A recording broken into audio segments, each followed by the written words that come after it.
ଛାଡ଼ିଲେନି ଜଗତର ନାଥ ଜଗନ୍ନାଥଙ୍କୁ, ଲୁଟି ନେଲେ ଜଗନ୍ନାଥଙ୍କଠୁ ସୁନା, ଭିଡ଼ି ଆଣିଲେ ଠାକୁର ପକାଇଥିବା ସୁନା।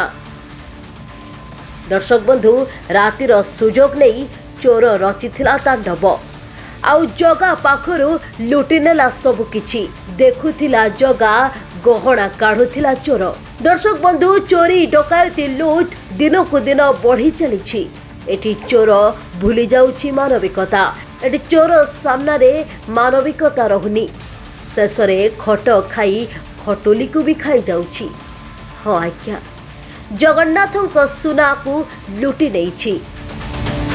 ଦର୍ଶକ ବନ୍ଧୁ, ଗତକାଲି ବିଳମ୍ବିତ ରାତିରେ ଗ୍ରାମାଞ୍ଚଳ ଥାନା ଅଧୀନ ବହୁବରଦା ପଞ୍ଚାୟତର 3ଟି ସ୍ଥାନରୁ ଚୋରି ହୋଇଛି। ଅନ୍ଧାରର ସୁଯୋଗ ନେଇ ଚୋର ସବୁ ଲୁଟି ନେଇ ପଳାଇଛି। ଏହି ଲୁଟ୍ରୁ ଭଗବାନ ବି ବାଦ୍ ପଡ଼ିଲେନି। ଜଗନ୍ନାଥ ମନ୍ଦିରରେ ଥିବା ଠାକୁରଙ୍କର ଲକ୍ଷାଧିକ ଟଙ୍କାର ସୁନା ଗହଣା ଓ ଦାନ ବାକ୍ସ ଲୁଟି ନେଇଛି ଲୁଟେରା। 16 ନମ୍ବର ଜାତୀୟ ରାଜପଥ କଡ଼ରେ ଥିବା ମା କାଳିତ୍ରା ପୀଠରେ ତାଲା ଭାଙ୍ଗି ଦାନ ବାକ୍ସକୁ ବି ଲୁଟି ନେଲେ। ସକାଳ 7ଟା ବେଳେ ଆମର ଏଇ ଯେଉଁ କାଳିତ୍ରା ପୀଠ ବହୁବରଦା ପଞ୍ଚାୟତରେ ଯେଉଁ କାଳିତ୍ରା ପୀଠ ନ୍ୟାସନାଲ ହାଇୱେ କଡ଼ରେ ଅବସ୍ଥିତ, ସେଇଠି ଆମର ଗୋଟିଏ ଦାନ ବାକ୍ସ ଗୋଟିଏ ରାସ୍ତା ଉପରେ ଥାଏ, ଆଉ ମନ୍ଦିର ଭିତରେ ଗୋଟିଏ ଦାନ ବାକ୍ସ ଥାଏ।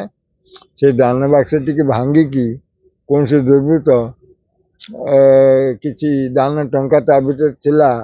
ଆମେ ତାକୁ ଆଉ ଜାଣିନୁ କେତେ ଟଙ୍କା ଥିଲା, ତ ଯାହା ହଉ କିଛି ଥିଲା ପଇସା, ଟଙ୍କା ପଇସା ରଜା ପଇସା ଏଭଳି ସବୁ ଥିଲା। ତାକୁ ସେ ଦାନ ବାକ୍ସକୁ ନେଇଯାଇ ଇଏ ଗ୍ରିଲଟାକୁ ଭାଙ୍ଗି ଦାନ ବାକ୍ସକୁ ନେଇଯାଇ ବିଲରେ ପକେଇକି ପଇସା ନେଇଯାଇଛନ୍ତି। ଏବଂ ଯାହା ଅନୁମାନ କରୁଛି, ଇଏ ଯେଉଁ ଚୋର ଚୋରି କରିଛି ଗୋଟିଏ ଗ୍ୟାଙ୍ଗ ୟା ଭିତରେ ସଂଶ୍ଳିଷ୍ଟ ଅଛନ୍ତି।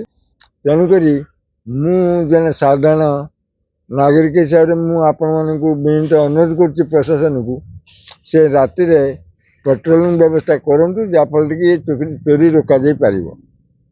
ଗାଁରେ ଜେନା ସାହିରେ ଧର୍ମେନ୍ଦ୍ର ଜେନାଙ୍କ ଘରେ କେହି ନଥିବା ବେଳେ ନଗଦ 50,000 ଟଙ୍କା ସହ ସୁନା ଗହଣା, ଦାମୀ ଦାମୀ ଶାଢ଼ୀ ବାକ୍ସ ଚୋରି ହୋଇଛି।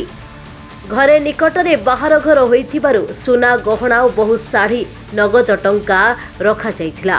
ଆଉ ସବୁତକ ଟଙ୍କାକୁ ଲୁଟି ନେଇଛି ଚୋର। ଦର୍ଶକ ବନ୍ଧୁ, ବର୍ତ୍ତମାନ ଘଟଣାସ୍ଥଳରେ ଭଦ୍ରକ ଗ୍ରାମାଞ୍ଚଳ ପୋଲିସ ପହଞ୍ଚି ଘଟଣାର ତଦନ୍ତ ଆରମ୍ଭ କରିଛି। ଆଜ୍ଞା, ମୁଁ କାଲି ନଥିଲି, ମୋ ସ୍ତ୍ରୀ ମୁଁ ଯାଇଥିଲୁ ଶ୍ୱଶୁର ଘରକୁ, ଆଉ ବାପା ଘରେ ଶୋଇଥିଲେ। ସେ ଚୋର ଆସିକି ଏପଟୁ ବାପାଙ୍କୁ ଲକ୍ ଦେଇ ଦେଇଛନ୍ତି।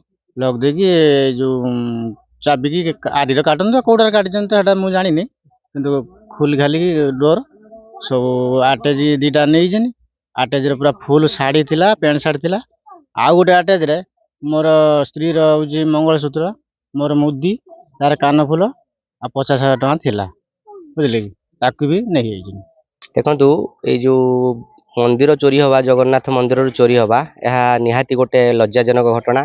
ବା ଯେଉଁ ସିରିଜ୍ ଚୋରି ହେଇଛି, ଆପଣଙ୍କର ପାଖରେ ଜଣଙ୍କ ଘରୁ ଲକ୍ଷ ଟଙ୍କାରୁ ଉର୍ଦ୍ଧ୍ୱ ସମ୍ପତ୍ତିର ଚୋରି ହେଇଛି। ବା ଆମର ଯେଉଁ ମା କାଳିତ୍ରାଙ୍କ ପୀଠ ଅଛି, ସେଠୁ ବି ତାଙ୍କର ଦାନ ବାକ୍ସ ଚୋରି ହେଇଛି। ଆଉ ଆମର ଶାସନ ଜଗନ୍ନାଥ ଲକ୍ଷ୍ମୀନାରାୟଣ ମନ୍ଦିର ଯେଉଁ ଅଛି, ସେଠାରେ ବି 2 ଲକ୍ଷରୁ ଉର୍ଦ୍ଧ୍ୱ ସମ୍ପତ୍ତି ଚୋରି ହେଇଛି। ମାଆଙ୍କ ବେକରୁ ହାର, ଆପଣଙ୍କର ଯେଉଁ ସୁନା ଚେନ୍ 2ଟି, ଆପଣଙ୍କର ମାଆଙ୍କର ମୁକୁଟ, ତାଙ୍କର ଯେଉଁ ଶାଳଗ୍ରାମ ଥିଲା, ଯାହା ବି ସବୁ ଚୋରି ହେଇଛି, ଏହା ନିହାତି ଏକ ଲଜ୍ଜାଜନକ ଘଟଣା। ମାନେ ଏଟା ହେଉଛି ଆମ ପଞ୍ଚାୟତର କିଛି ସ୍ଥାନୀୟ ଲୋକ ଏହା ଦେହରେ ସାମିଲ ଅଛନ୍ତି, ଆମେ ଯାହା ସନ୍ଦେହ କରୁଛୁ। କାହିଁକିନା ବିନା ଇନଫର୍ମେସନରେ, ବିନା ସାମିଲରେ ଲୋକାଲ ଲୋକଙ୍କର ମନ୍ଦିର ଭିତରେ ପଶିକି ଚୋରି କରିବାଟା ଅସମ୍ଭବ। ତେଣୁକରି ଏହା ନିହାତି ଲଜ୍ଜାଜନକ ଘଟଣା। ଆଉ ଆମେ ପ୍ରଶାସନକୁ ବି ଅନୁରୋଧ କରୁଛୁ, ପୋଲିସ ଭାଇଙ୍କୁ ଜଣେଇଥିଲୁ, ସେମାନେ ବି ଆସି ଇନକ୍ୱାରି କରି ଯାଇଛନ୍ତି। ସାଇଣ୍ଟିଫିକ୍ ଟିମ୍ର ବ୍ୟବସ୍ଥା ଚାଲିଛି। ତ ଏହାର ପ୍ରପର ଇନକ୍ୱାରି କରିକି ମାନେ ଚୋରକୁ ଧରିବା ପାଇଁ ଆମେ ପ୍ରଶାସନକୁ ନିବେଦନ କରୁଛୁ। ଭଦ୍ରକରୁ ବିଜୟ କୁମାର କୁଆଁରଙ୍କ ରିପୋର୍ଟ, ଓଡ଼ିଶା ଭାସ୍କର।